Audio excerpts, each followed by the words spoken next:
Hello and welcome to the very first Ominous Origins podcast, a Horror Shots production.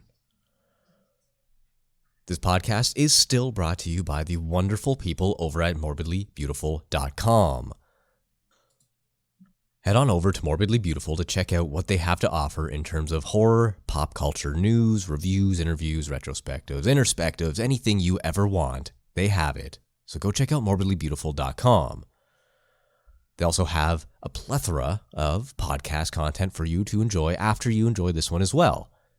They have They Mostly Podcast at Night, which is a movie review podcast where they talk about all sorts of different movies once every episode. So a new movie every episode, as well as the Campfire podcast where they talk about Are You Afraid of the Dark?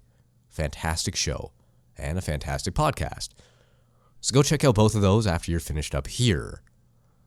Now, without further ado, enjoy the brand new intro I set up for you for this new podcast. Ominous. Ominous. It is an adjective. Sounds like someone breathing.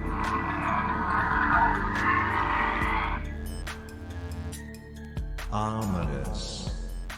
On August 23, 2012, a 16-year-old girl from Gainesville, Georgia, mysteriously went missing. That girl was Hannah Truelove. The course of events surrounding her disappearance are laden with all kinds of curious happenings, and even the potential of a cursed lake, which I discussed way back in our Georgia episode on the Erie, USA tour. But let's start at the beginning. Just who was Hannah? Well, as I mentioned, Hannah was a 16-year-old high school student at Gainesville High, and by all accounts, she was rather well liked. She was very much into gymnastics and singing, and she was an avid Twitter user. In fact, her last tweet, which was the day she went missing, was tagged at another user, Union Nunez, and it said, yes ma'am. It was her 892nd tweet, which was seen by her 226 followers. At least that's how many she had at the time of writing this. Based on the pictures on her profile, she seemed like a happy girl who enjoyed being in front of the camera. However, her Twitter might reveal more about what happened to her than meets the eye. It's been well documented that she had some tweets that were a little off, considering the general theme and life updates that she usually posted. She had 3 tweets that I found a little bit weird. On August 18th, she tweeted 3 separate things, starting with, quote, "So scared right now," unquote, followed by, quote, "Every time we talk, I feel sick," and lastly, "I can't do this by myself." To me, those could mean a couple of different things. Of course, there is the language analysis that can be done, which I would say matches the tone of her Twitter, so there doesn't seem like she was hacked. The tweets are short, a little bit archaic with the emoticons, and they were fairly to the point. In cases like this, it could be suggested that her account was hacked, or somebody had gained control of her account via other means.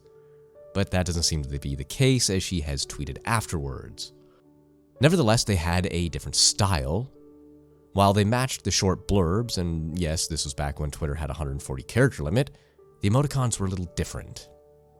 It looks like she was the typical user of the colon and parentheses kind of emoticon user, and one of the tweets she had the 3 lines making an unimpressed face, and that's on one of the quote-unquote weird tweets of that day. It's probably nothing, but if she was scared, it could make sense, though I'm probably looking way too much into that. Something that was a little more curious was that she seemed to be having feelings for somebody. She had other tweets that were a little more lovey on the same date, such as, "I just can't fight this feeling," with a heart emoticon. So it could be nothing more than a lover's quarrel, or some hurt feelings. But the, quote, "so scared right now" tweet is a little unnerving to say the least, even if the lead investigator on the case said it was nothing more than a teenager venting. But how can you simply ignore that? See, in my previous life, I had a private investigator's license, and this is something that we would look at, the online social media aspect of missing persons or unsolved cases. And I was taught to never write anything off. Doing so leads you to a theory, and theories are the prime evil when doing an investigation. Pride tends to get in the way, and when you come up with what you think happened without any basis, you begin to ignore certain facts or other aspects of the case. What if the tweets weren't just venting? She did go offline for the rest of the day, and her next tweet wasn't until the next day. It's just a thought. There have been some reports of a stalker as well, though it's not entirely substantiated. I've read reports of people saying that in the days leading up to her disappearance, she was afraid to take the bus to school, which suggests that maybe, just maybe, it was somebody from her class, or even the bus driver. Maybe it was somebody on her route to school, either on the bus or on her way to the bus. It's hard to say, though her dad did mention she never said anything to him about being in danger or anything about a stalker. Nevertheless, at around 9:30 on that August 2012 night, her father, Jeff, reported her missing.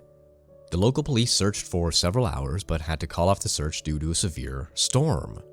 It wasn't until the next morning that Hannah's body was discovered.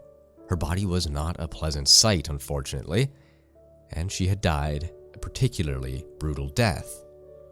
Now, the details of her death weren't fully revealed, but she was stabbed repeatedly. I suppose due to the aspects of her death, the way she was found and the way she was stabbed suggested she knew her attacker. After all, she was in the woods. Yes, where she lived was close to a wooded area, but she would have no reason to be in the woods alone at night. She seemed to be afraid of somebody. After all, she claimed to have an quote-unquote ugly-ass stalker, and that she wanted to get out of the apartments. So why was she in the woods? The investigator in me says that she went in with somebody she knew and potentially trusted. Hey, remember those tweets that seemed like she was in love and then perhaps heartbroken? Other than saying she had a stalker, those tweets that said, "Every time we talk, I feel sick," could be taken that she was in a tumultuous relationship. Maybe, and this is just a theory, and I know theories are the root of all evil, that she met up with that person that the tweets were about. Maybe they had made up. Maybe this person was luring her into the woods to stab her over and over again. Or maybe they were fine and had made up again, but at some point they fought, and after an argument she was stabbed in a fit of rage from this unknown person.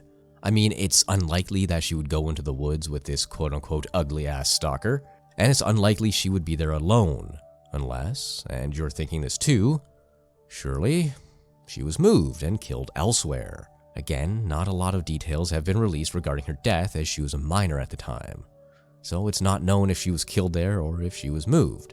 But given the storm that night of her disappearance, it may not even be possible to determine where the crime took place. The police had interviewed some suspects, but as far as I could tell, they never named anybody. The only lead they ever found was that a possible late model 90s or early 2000s four-door Chevy with front end damage and a lighter colored door panel was near the scene. That's it. Seriously, that's all I found when it came to leads. And so what I did next was what any reputable investigator would do: look deeper into social media and internet sites. We all know that the internet has a ton of very talented sleuths, many on Reddit. Now Reddit has been responsible for generating leads and even pointing the police in the direction of various culprits over the years, though not everything is gold. The following is just some information that I was able to find and I found slightly interesting.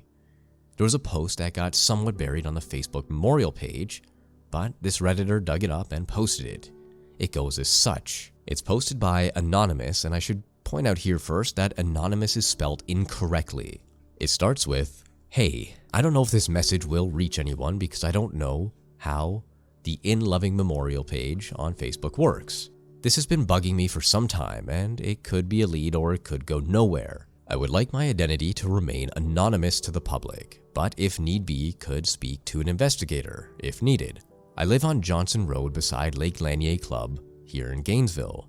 My father and I have been discussing this topic for some time, and we have a quote-unquote possible suspect in mind and would like to share it just in case. It could possibly help. Knowing this lead could go nowhere, to me, is worth a shot." Alright, so around the time of the tragic incident, we had a neighbor. For years he was a great upstanding guy, but then got into drugs really bad. For many months he, quote, creeped, unquote, many people out in the area. One stunning thing I heard from a neighbor is, while he was under the influence of some unknown narcotic, He was driving up our street and stopped a neighbor, which was walking and was around 12 or 14 years old at the time. He said to her, "I have some candy in my basement if you want to come back to my place." I don't think law enforcement was contacted at any time. I believe the girl's father got involved and threatened the man. From what I've seen and heard personally, he has spoken of prostitutes, drugs, rape, picking up young women, etc. I strongly believe he was fully capable of doing something as devastating as what happened to Hannah. My dad thinks the man could have been on his boat, seen her, and attacked her or something. The man was very persuasive, but also had a very bad temper when he didn't get his way. Now, the article here lists his name, but I'm not going to say it in case of false accusations, which I don't want to be party to. But they also say he was arrested around the time of the murder, and if they're not mistaken, for purchasing drugs in violation of his parole. As I said, I don't want to name names in case of speculation. We all know what outing somebody on the internet can do to an innocent person. I am not the police, and therefore I don't want to place anybody in the crosshairs. Though I should mention that the person who posted the original comment wanted to remain anonymous, as they mentioned, and as I said earlier, they spelled anonymous wrong. This could be something, or it could be nothing. It could also be an angry neighbor who's looking to get back at somebody they didn't like and pin a bloody murder on them. Who knows? Though it seems to be verified slightly when another commenter on the Facebook page said that they knew the man and he was indeed scary and that the police did need to be notified. Now, I didn't really want to fall into the black hole of Reddit at this point, so I stopped reading. But what about the curse? Now, if you remember earlier, I mentioned that there was a curse associated with Lake Lanier, and if you listened to the previous episode, well, then you're very well versed in it. But in case you didn't, I'm going to give you a quick recap. Lake Lanier is said to be cursed, and the complex that Hannah lived in was called Lake Lanier Club Apartments. That's a bit weird, right? Without going into too much detail, Lake Lanier has been home to a number of strange disappearances, deaths, drownings, and accidents surrounding the lake dating back to the 50s. And it even has a famous incident featuring one of Usher's ex's kids. All in all, the curious case of Hannah Truelove is a mystery that remains to this day. Now, I don't usually do stuff like this, but if you have any information or leads, please contact the Hall County CID tip line at 770-503-3232 or the GBI tip line at 800-597-8477. My name is Casey, and this has been the Ominous Origins podcast. This is the very first episode in a new string of podcasts that was once known as the Horror Shots podcast. As you'll read in the comments section below, I am thinking of changing up the format a little bit. There might be a little bit more true crime / dark history stuff in here, but mostly it'll still take place with the supernatural and monsters and cryptids and all that stuff that I've been known to do in the past. But nothing is scarier than real life. So if you did like what you heard today, feel free to drop a review on any of your favorite podcasting apps. My preferences are iTunes or Apple Podcasts or Stitcher, but I'm not going to turn away any review from anybody on any site. Also, you can check out my Patreon at patreon.com/horrorshots. I will be updating that with some more History of Demons stuff under the Horror Shots banner, and I'm thinking of putting up a short video, a movie if you will, that I made about a year ago. It's been sitting on my hard drive, I'm not sure what to do with it. I'm thinking of putting it on Patreon. We'll see. If it goes up there, then, well, you'll be able to see it. And it's a fun little jaunt. It's a horror flick. Didn't take too long to shoot, but I'm a little bit proud of it, I guess you could say, which is, I guess, a little bit narcissistic. Nevertheless, I really hope you enjoyed the new Ominous Origins podcast. Once again, I'm Casey, and you can follow me on Twitter at HorrorShotsProd, as in production, or on Facebook at HorrorShots. Until next week.